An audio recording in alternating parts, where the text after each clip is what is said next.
అసభ్యకర పోస్టులు పెట్టిన కేసులో నటి శ్రీరెడ్డి పోలీసుల విచారణకు హాజరయ్యారు. వైసీపీ హయాంలో టీడీపీ అధినేత చంద్రబాబు, ఆ పార్టీ ప్రధాన కార్యదర్శి లోకేష్, జనసేన అధ్యక్షుడు పవన్ కళ్యాణ్పై సామాజిక మాధ్యమాల్లో అసభ్యకర పోస్టులు పెట్టారంటూ కూటమి నాయకులు పోలీసులకు ఫిర్యాదు చేశారు. దాంతో 2024 నవంబర్ 13న నెల్లిమర్ల, అనకాపల్లిలో ఆమెపై కేసులు నమోదయ్యాయి. వీటికి సంబంధించి విచారణకు రావాలని ఇటీవల ఆమెకు పోలీసులు నోటీసులు ఇచ్చారు. దాంతో శనివారం ఆమె విజయనగరం జిల్లా పూసపాటిరేగ సర్కిల్ స్టేషన్, అనకాపల్లి జిల్లాలోని అనకాపల్లి పట్టణ పోలీస్ స్టేషన్లో విచారణకు హాజరయ్యారు. సుమారు అరగంట పాటు ఆయా పోలీస్ స్టేషన్లో ఆమెను పోలీసులు విచారించారు. అవసరమైతే మళ్లీ విచారణకు రావాల్సి ఉంటుందని శ్రీరెడ్డికి తెలిపారు.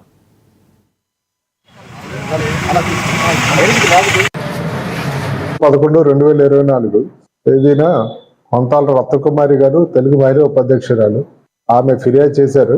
మన సీఎం గారు, డిప్యూటీ సీఎం గారి మీద అనుచిత వ్యాఖ్యలు గతంలో చేశారని చెప్పి, అదేవిధంగా అసభ్య పదజాలంతో సోషల్ మీడియాలో పోస్ట్ చేశారని చెప్పి శ్రీరెడ్డి మీద రిపోర్ట్ ఇవ్వడం జరిగింది.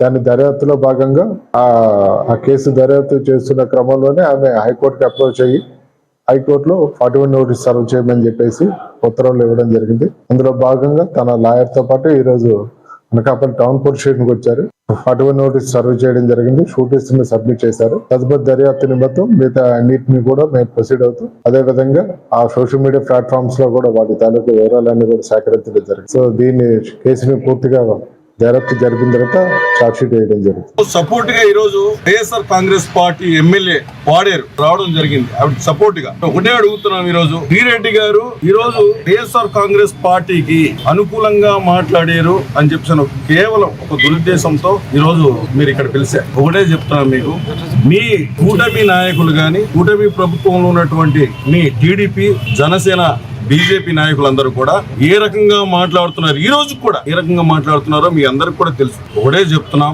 వైఎస్ఆర్ కాంగ్రెస్ పార్టీ మేమంతా కూడా కేవలం జగన్మోహన్ రెడ్డి గారు ముఖ్యమంత్రి అవ్వాలి. మేమంతా కూడా జగన్మోహన్ రెడ్డి గారిని ముఖ్యమంత్రి చేసుకోవడం కోసం మేము పనిచేస్తాం.